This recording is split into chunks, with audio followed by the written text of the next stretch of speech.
D.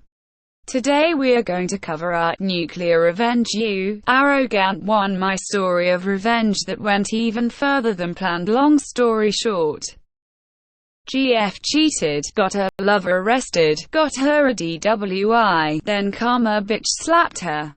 I will have to reveal and admit a few things about myself I'd rather not, and am not proud of. If you hate or struggle with reading, then don't even continue. My story is unfortunately true, and I would not wish my life upon anyone, not even those I chose to seek out revenge upon. When I was 18, my father suffered a debilitating stroke and could never work or drive again. I volunteered to look after him as my mother had a full-time job and my family needed her to keep working. Sadly, exactly 1 year to the day of his stroke, he passed away after enduring a triple bypass. I lost my shit, as we used to say back in the day, and it changed something inside of me. I had lived a somewhat sheltered life due to regularly attending church and church activities. When my father passed, if I wanted to go to college, I would have to pay for it out of pocket. I did not qualify for any loans. Thankfully, in retrospect, I got a menial job and began partying at age 19, having never tasted alcohol, done drugs, had sex, etc. I had been bullied quite a bit growing up. I developed very late and always looked several years younger than my friends. At a party one night, I met a guy several years older than me. We'll call Benji. He asked me to come by after my shift at my shitty minimum wage job the next day, and I agreed. When I arrived, he brought me into his house where two of his friends were busy sorting through a table of white powder. I'd seen drugs in movies, so I rightfully assumed it was cocaine. They offered a line and laughed at my refusal to try it. The reason Benji had singled me out was the fact that even at age 19 I looked like I should have been a freshman or sophomore in high school. The dealer and his guys had kids selling cocaine at all of the local high schools. The area I am from had a lot of old wealth and trust fund kids. They wanted me to go to each high school campus each day and pick up cash while dropping off pre-weighed bags of coke. They would buy packs of cigarettes and put coke in each with a small initial on the bottom indicating which school. They'd gotten their hands on a cellophane wrapping machine that would seal and shrink the plastic. Everything worked well as planned for years. It was amazing to learn how many cops, lawyers, and even judges were on the take. I did things in those younger days that could have gotten me very long prison sentences or worse had I been caught. I quit my stupid job and worked daily for Benji. If I wasn't delivering or weighing cocaine, Benji and his buddies were teaching me how to shoot guns, work out, or fight. They built a full-size boxing ring out back because they truly loved to spar. They sensed I'd been picked on a lot growing up. Even though I'd grown another 3 inches in height after high school to stand 6 feet 2 inches, I was still wiry and not very strong. Benji was several years older than me and had been stationed in South Korea for many years. There he took it upon himself to learn a form of martial arts known as subak. But he'd also been a boxer as well. The 3 guys loved teaching me how to handle myself. They'd teach me to master one move, then delighted in springing a new, never-before-seen move on me. None of this was ever meant to attack anyone, strictly self-defense. They wanted to be sure I could protect myself should anything bad go down and wanted me to be able to have their backs. Benji made me carry a loaded 9mm everywhere we drove. He carried a huge .357 Magnum revolver. Eventually I was several years into college and had begun to sell to classmates. My mom was proud I was paying for my own tuition and books, never asking how. Yes, there are some people, albeit very few, that use money earned from unsavory deeds to better themselves. Just as there are a few strippers who use that money to get a degree. It is rare, but it does happen. What my mom never knew was the fact I was making more in a week selling drugs than she did as a teacher in a month. I drove an old Camry. I never bought flashy clothes or threw money around to impress anyone. I kept as low a profile as I could. I finished my BA degree in 3 years due to having plenty of free time. I initially wanted to be a lawyer, but I had known far too many corrupt cops and judges. I did study law with no goal of ever passing the bar, because I wanted to become and eventually became a jury consultant. For those that don't know what that is, when a law firm has a client they are defending, a list of potential jurors is sent out. Television makes it look like lawyers decide for or against a potential juror on the spot in court. A good lawyer already has a very good idea of each potential juror's background before they enter the room. My job was to take each name and research any background I could find. The firm I worked for decided what was pertinent information for each particular case. The firm I work for has the highest regard in my area. I can research a lot of information about people legally through something as simple as an online background data site. In the much more recent past, I reacquainted with a high school classmate we'll call Shayna. I discovered she and I had both had crushes on each other back in the day, but we'd both been too shy to say a word to each other. Without a lot of pointless details. Suffice it to say, Shayna and I became best friends, fell head over heels in love, and were planning a future together. Both of our previous relationships had been disasters. Mine in particular had left me feeling totally dead inside, believing I was incapable of love. It had been years since I had dated by choice.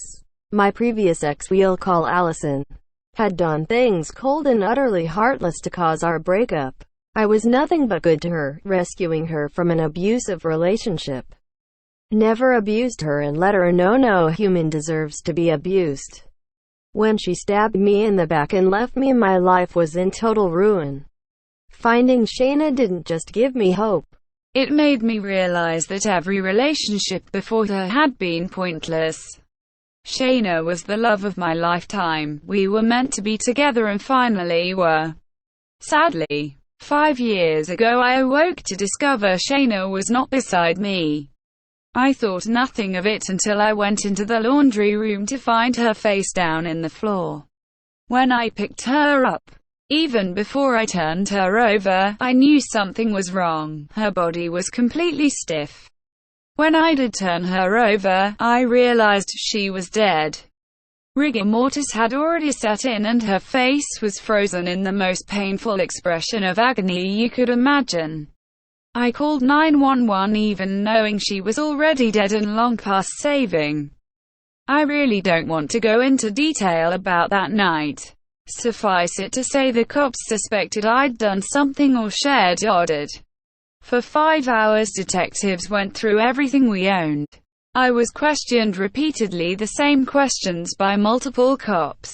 All the while I was trying to console her mother with the realization her one and only daughter was dead. The next day I accompanied Shayna's mother to Shayna's neurologist. Shayna had epilepsy and her doctor suspected she might have died from SUDEP, sudden unexpected death due to epilepsy, which neither of us had ever heard of. Months later, when the autopsy came back that was the cause of death, the next few days were a blur of misery, tears and disbelief. Devastated does not begin to express how I felt from that point for many, many months. I will not lie, there were many moments I thought of and even planned to take my own life. I knew Shayna would want me to live, and after seeing how the loss of a child had affected her mother, I could not do that to my own mom. I managed to face the future only by focusing on my mother, who was getting up in years at the time. I closed myself off to all friends and extended family. It was hard enough just having the fortitude to hold down my job and look after my mom. I worked out every day and did cycling for cardio. I took some Krav Maga classes to relieve stress. But I didn't even think of dating, and frankly the idea seemed pointless. Shayna was a truly, truly special person with a beautiful soul. I knew I could never have that kind of relationship with anyone ever again. Eventually 2 years passed, and I met a female we will call Angie. We initially started hanging out as friends again, as that is what I needed most at the time. But as I opened up about what had happened with Allison and the Shayna We got closer and Angie seemed to sympathize. We started sleeping together and eventually became a couple. I was still having to keep some focus on my mother, though I enjoyed my time with Angie. She seemed to appreciate that I actually listened, spoke honestly and was protective of her. She said she loved me, and I admitted I loved her. I never told her a word about how I'd paid for college or the things I'd seen or done. Shayna knew and loved me in spite of it all, while I knew it would never be what Shayna and I had. I never told or even hinted at that to Angie. Things went along well for the most part. My mother's need for assistance was fairly limited. Angie knew what I'd endured losing Shayna, and she seemed to understand the responsibility I had looking after my mom. Angie and I had been in a committed monogamous relationship for well over a year when my mother had to have some medical tests done. My mom had a leaking heart valve and the tests were to determine if they could repair the valve. A week later we received good news: the valve could indeed be replaced. However, we also received devastating news. While running the tests, they discovered 4 small masses in and around her right kidney. The odds were high that the masses were tumors and malignant. The doctors did a biopsy to discover she did in fact have renal, kidney, cancer. She began chemotherapy and I knew my focus needed to be on my mom. Things had been going great with Angie. We were planning to move in together. She lived in a town about 30 miles from mine. When I told Angie about my mom, she seemed deeply concerned and supportive. When I explained it meant we would see less of each other, she assured me that she had no desire to put things between us on hold. She said she wanted to be there for me if in no other way than as emotional support. I told Angie, in fact I urged Angie, that if she decided she wanted to take a break or thought she might be interested in anyone she met to just tell me, and I would understand. She assured me that she cherished me in her life and that nobody could ever take my place in her life. Initially, the chemotherapy seemed to be having none of the horrible side effects. It was well into her 2nd month before she started noticing weakness and a loss of appetite. I texted Angie multiple times per day every day. She would message me asking how my mom was doing as soon as she woke up each morning. And we often spent hours before falling asleep talking and telling each other how much they were missed. We got to see and spend the night together about every 2 weeks, but everything seemed fine when we did. My mom's condition began to worsen, so I told Angie that she should go out with friends and have some enjoyment in life. As summer began, I knew Angie would enjoy going to outdoor activities even without me. My mom's failing health that summer meant no fun in the sun for me. Angie would go out with friends and I enjoyed hearing about silly things she and her friends did. I was genuinely glad she wasn't being a shut-in over issues in my life.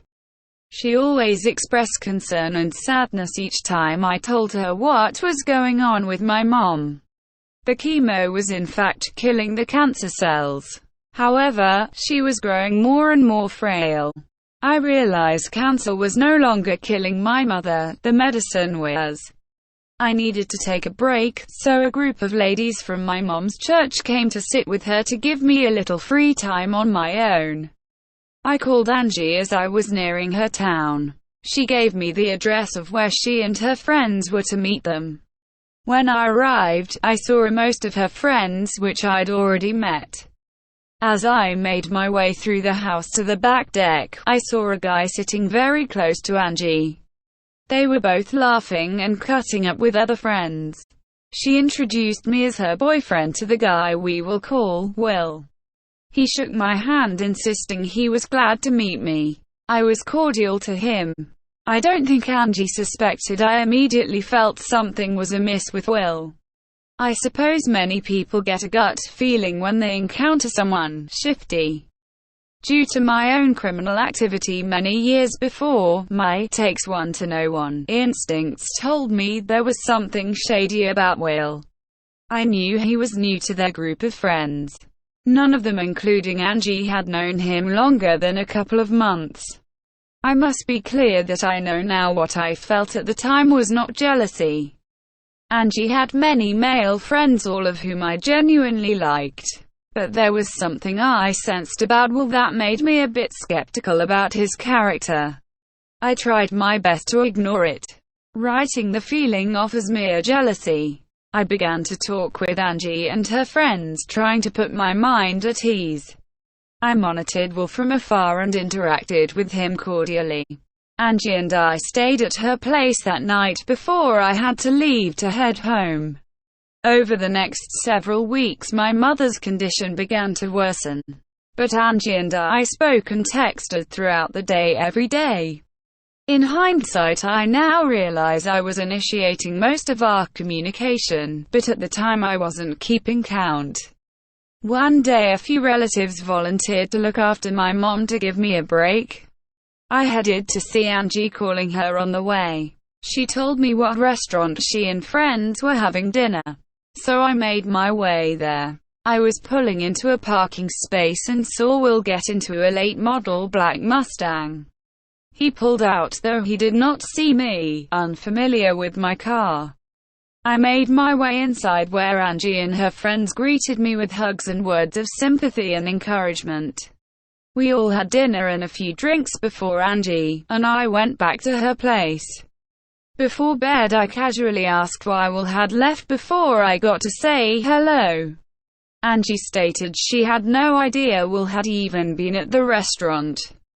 The place we'd eaten was in a strip mall next to several other businesses.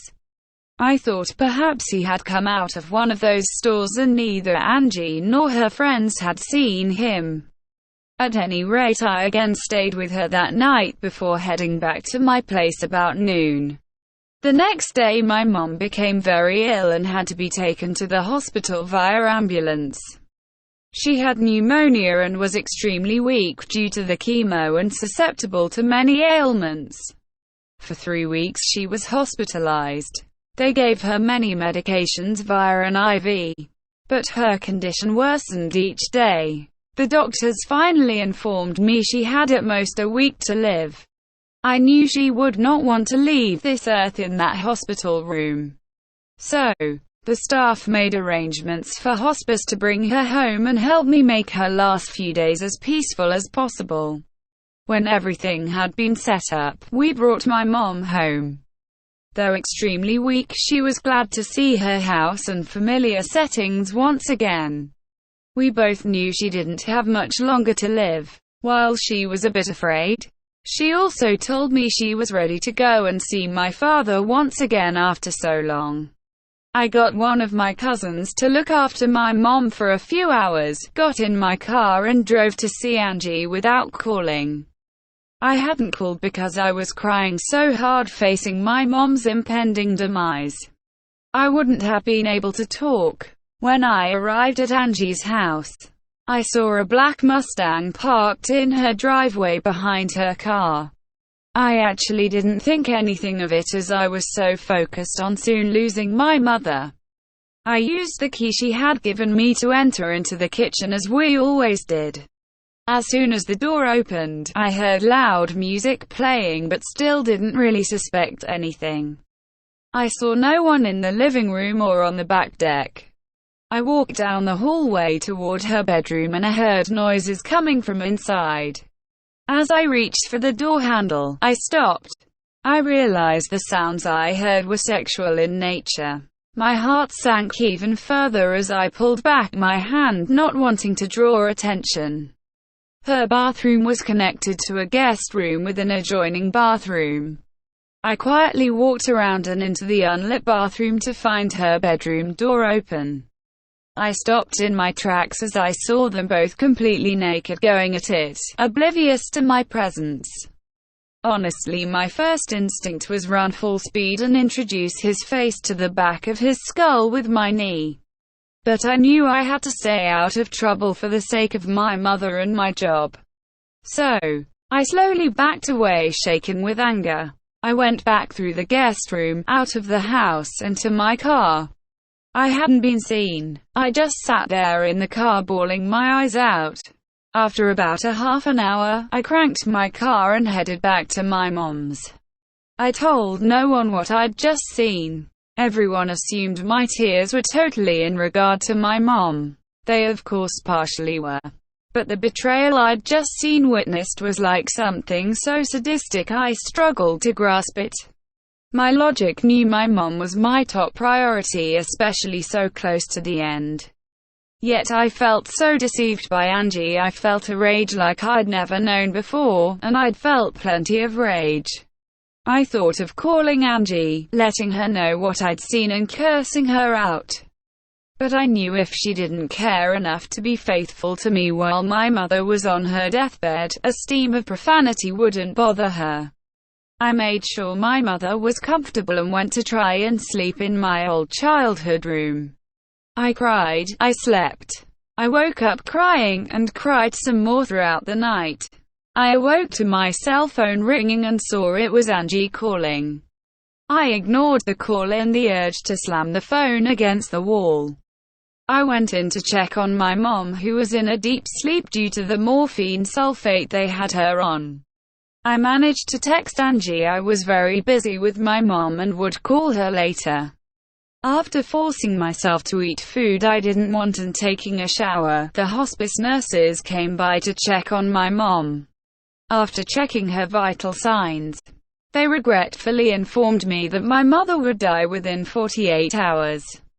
I thanked them and walked out into the backyard, trying to not totally lose my mind with all that had happened and was about to happen.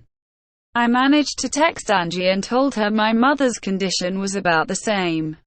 I didn't want to see her, I didn't want to talk to her, and I didn't want her showing up. I owed it to my mom to do everything I could to make sure her last moments were as peaceful as I could. The next afternoon, just before 4 p.m., my mother took her last breath with me by her side, holding her hand as her life expired. The next 3 days I was in a total daze, meeting with her pastor and making final touches on the church and burial service. But I could not for the life of me get the images of Angie and Will fornicating right in front of me out of my mind. The more I thought about it, the angrier I got. I was mad at Angie, furious. But remembering how Will had been so overly friendly toward me made my blood boil even more. If they hadn't already been intimate when I first met him, they were soon about to. That made me want to know just exactly who the son of a bitch really was. I opened the site I used for background checks. I hadn't checked him out before because I wanted to trust Angie and her decision-making. I'd sensed from the moment I met him he was bad news. I was actually angry at myself for ignoring my gut instincts.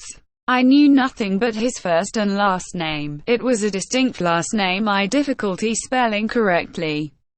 When I finally got it right, a link popped up which I opened to see an old mugshot of Will's from many years before. I was once arrested and have done some despicable things in my life. I've known people who have done horrible things intentionally and under the influence of various substances. But Will had a long rap sheet for a variety of crimes. Several DWIs, receiving stolen goods, breaking and entering, drug arrests were listed. As I scrolled down through his record, the arrests got more heinous. I discovered Will had been out of prison on early probation approximately 2 years after serving 9 years. When I saw the charges included sexual exploitation of a minor, statutory rape and a host of other sexual offenses, I admit I was disgusted. Angie had betrayed me, which hurt enough. The knowledge she may have risked me to God only knew what diseases that felon had gotten as a sex fiend and then eventually in prison made me feel physically ill. I doubted Angie had any idea who she was involved with behind my back. She had a naive, trusting nature that had given her issues before, but never like that. I had no doubt anyone who knew of Will's record would have considered him a vile creature. He should never have been let out of prison. But I had my mom's funeral to focus on, and had to pull myself together. By the time her funeral was over, and everyone had left, I was exhausted and mentally spent. As I put my head on the pillow to try and sleep, Angie called, not knowing my mom had passed or that I knew what she'd been up to. She'd been texting and calling much less in the days before my discovery and after. I answered the phone and tried my best to sound as glad to hear from her as I could. I didn't let on anything had changed with my mom's status, nor that I knew about her and Will, or what I knew about Will.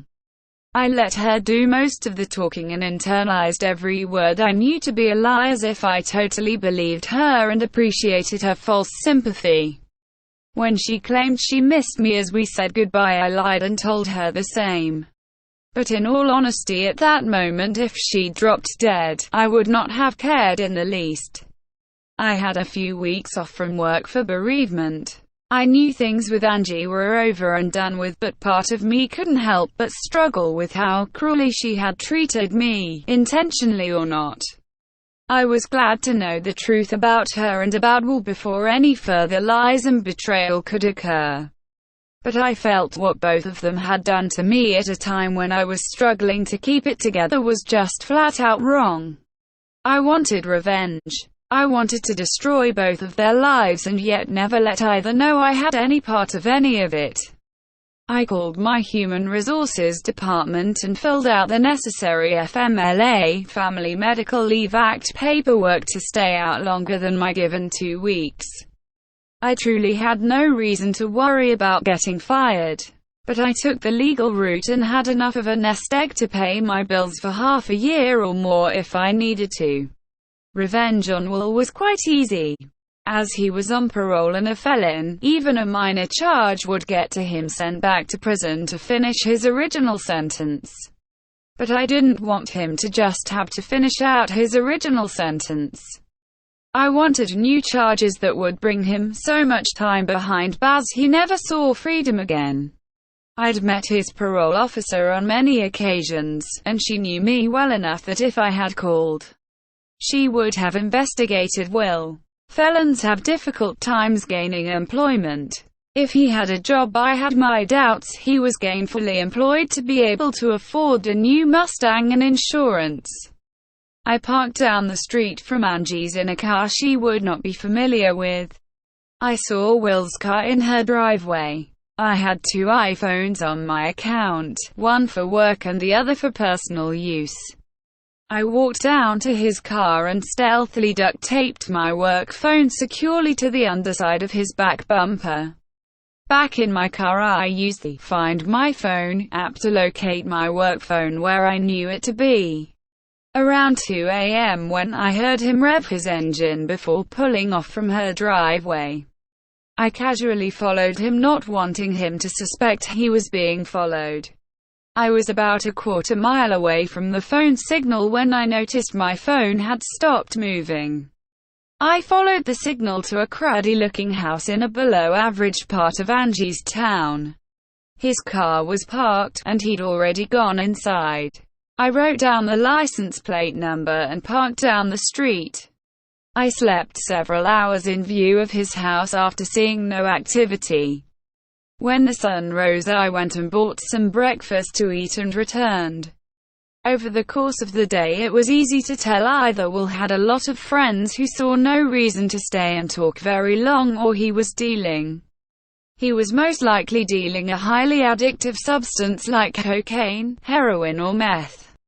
After a few hours, many customers returned for more of the narcotics it was obvious he was selling.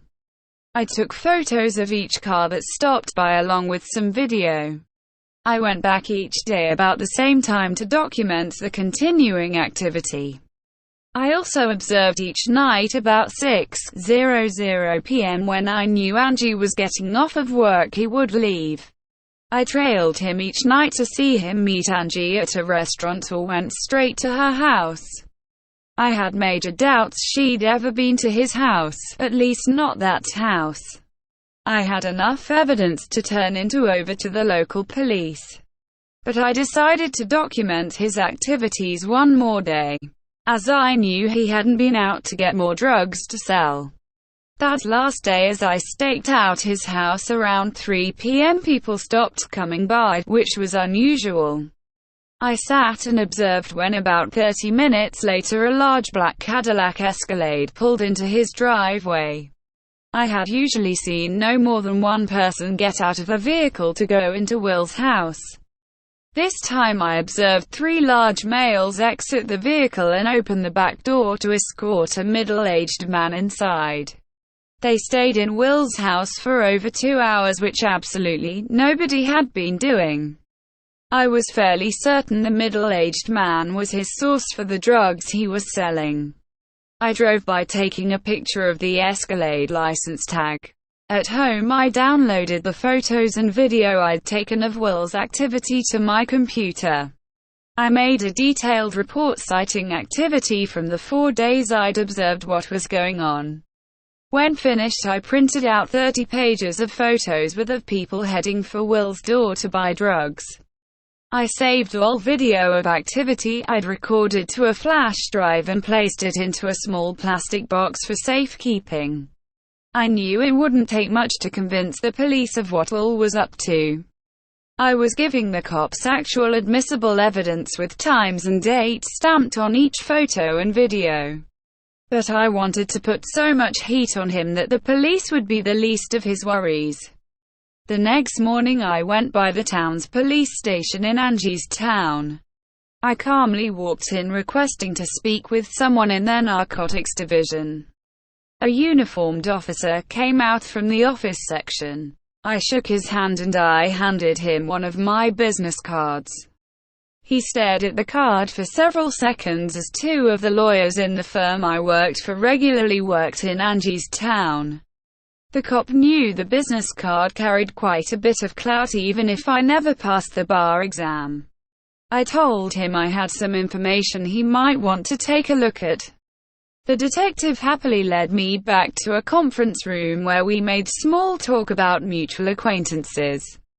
But soon I pushed a folder of paperwork and the box with the flash drive across the table toward him.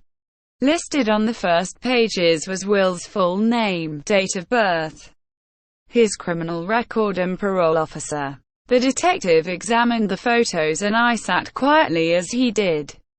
By the expressions on his face, he obviously realized he'd been given information that could easily lead to an arrest warrant for Will.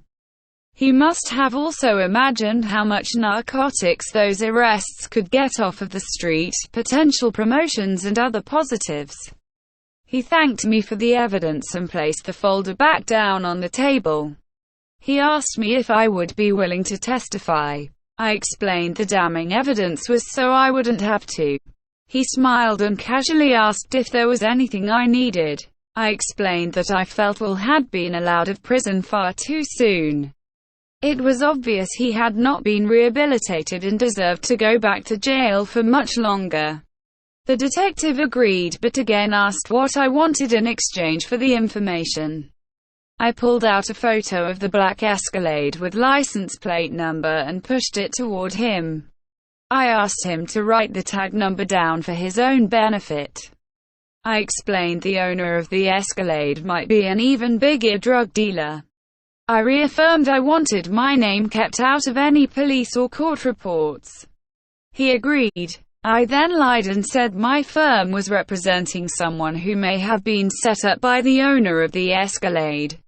He knew I could have gotten one of the lawyers in my firm to call in a favor for the info. But he also knew lawyers like to use their favors sparingly. He thought quietly for a few seconds, realizing I'd given him yet another lead to potentially follow. I'd done more detective work in 5 days than his entire staff had done in months, so he happily agreed. 10 minutes later, he returned with a printout of the tag with the name and address of who it was registered to. I folded the printout and put it into my pocket.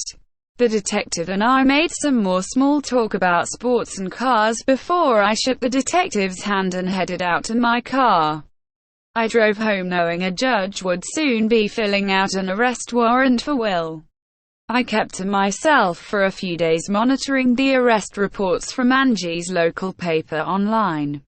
One morning the front site showed a photo of a very bewildered Will being led away in handcuffs. As long as nobody had made any stupid errors to let him off on a technicality, he'd be finishing out his original time plus many additional years. There was always the possibility he might get a good lawyer to get the charges reduced or find some loophole to get him off scot-free. I couldn't and wouldn't let that happen.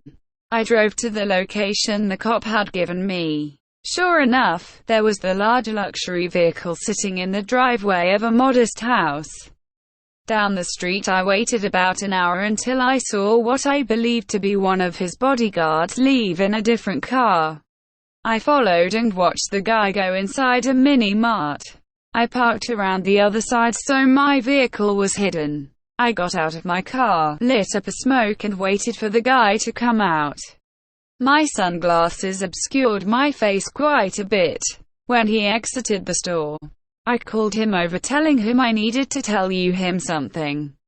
I'm sure he thought I was going to ask for gas money or tell him he needed to find Jesus. When I told him I had some information his boss, whom I will call Marcus, might want to know, he was shocked. He asked who I was. I told the guy none of that was important, but I was certain with the information I could give him Marcus would greatly appreciate. He began looking around nervously, thinking it might be a bust, but I told him to relax. I told him to tell Marcus that Will had gotten busted, which he knew to be true, and had every intention of cutting a plea bargain. I suggested that Marcus get one of his boys in county jail to have a talk with Will. But I also explained they all needed to lay low until the heat had died down. Of course, I had no idea if any plea bargain on the table. But a stranger volunteering such information out of the blue sure as hell wasn't going to look good to his boss. I knew how things worked well enough to know if Will made it to prison, the average dealer had enough connections inside to leave Will eating out of a feeding tube the rest of his days, or worse. As I walked away, the guy asked my name and obviously wanted to get his gun from his car. I simply explained that Will had some payback coming from a previous betrayal and that Marcus had picked the wrong guy to sell his product. That wasn't a lie, he'd betrayed me. Neither Will nor Angie had any inkling of my past or how vengeful I could be. But it was enough to get the bodyguard to take my advice seriously. He quickly walked to his car as I hurried around the building. I slipped into a grocery store and watched Marcus' bodyguard drive around the parking lot several times looking diligently. When I saw him pull out of the lot and speed down the road, I calmly exited the store, got into my car and drove toward home. I hadn't been driving 10 minutes when my phone rang.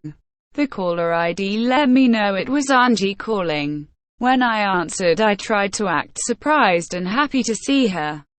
Without even a friendly greeting, she asked how I couldn't have let her know my mother had passed away. She'd seen the obituary in my city's newspaper. I simply replied that it had seemed she was busy enjoying life and that I didn't want to burden her with my grief. I quickly asked why she hadn't been texting or calling as much lately. That led her to change the subject and asked to see me. I tried my damnedest to act happy to hear from her and told her that I missed her. I asked her if she could meet me for dinner at our favorite restaurant in her town. She readily agreed. Since Will was no longer around to keep time with, she was glad to have me back to fill in the void. I showed up to dinner with a smile and a long hug, trying to control the urge to break her spine in half. I was surprised she didn't say anything when I avoided kissing her. I'm sure she assumed in my grief that romance wasn't something I'd had in my mind much.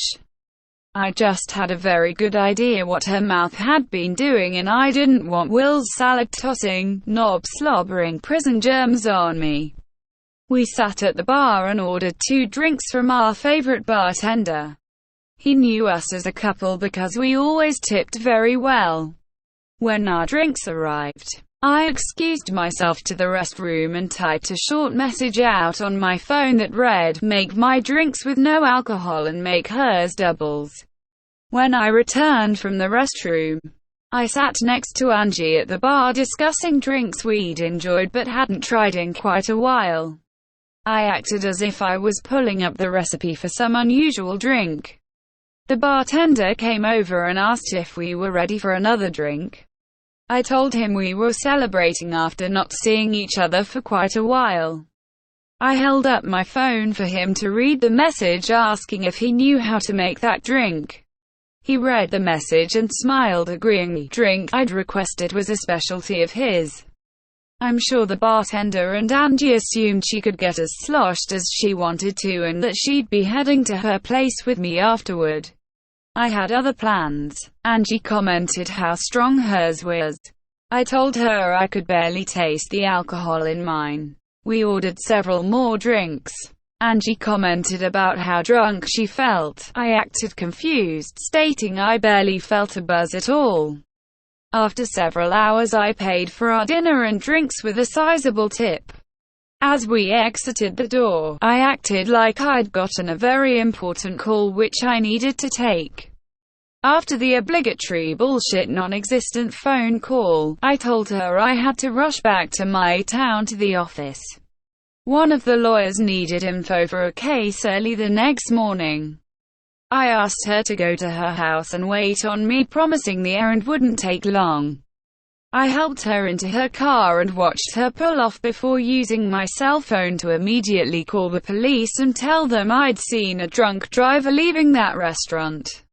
I urged him to hurry.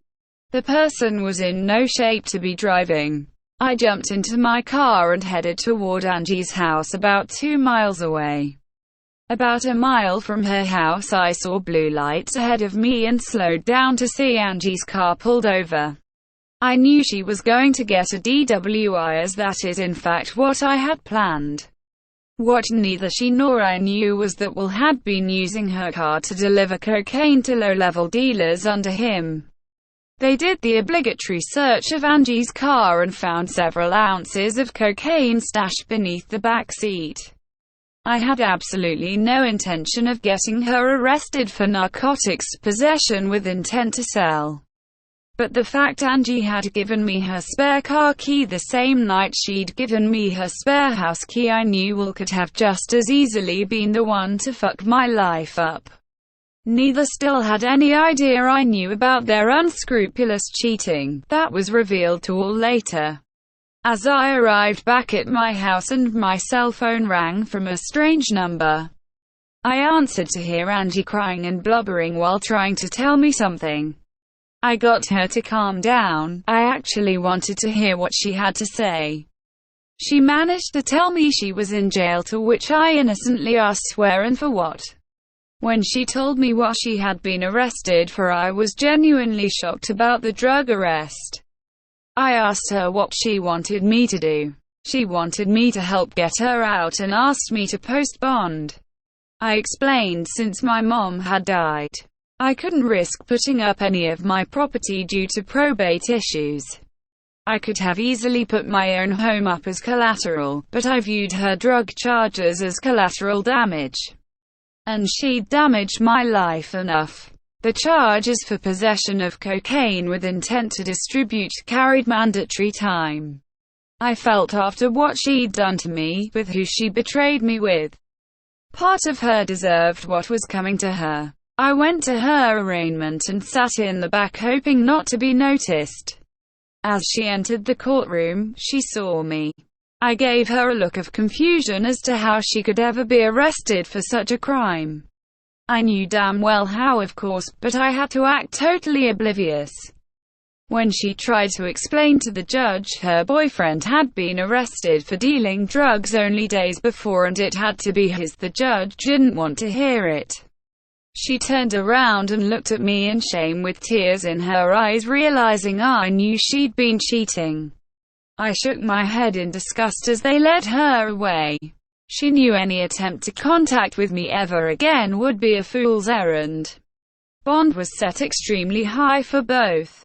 At Will's trial he pleaded guilty and asked to forego a trial in an attempt for leniency. He got none. Angie's trial took place a few weeks later and they accepted a plea. She got 6 years with the possibility of parole in 3. But her career was over when she got out and I didn't care one bit. They fucked with the worst person they could have ever crossed. At the absolute worst time to cross me. She started her sentence 2 months ago. Her parents apologized to me. In all honesty, if she'd cheated on me at any other time in my life with almost anyone else, I doubt I would have sought out any revenge.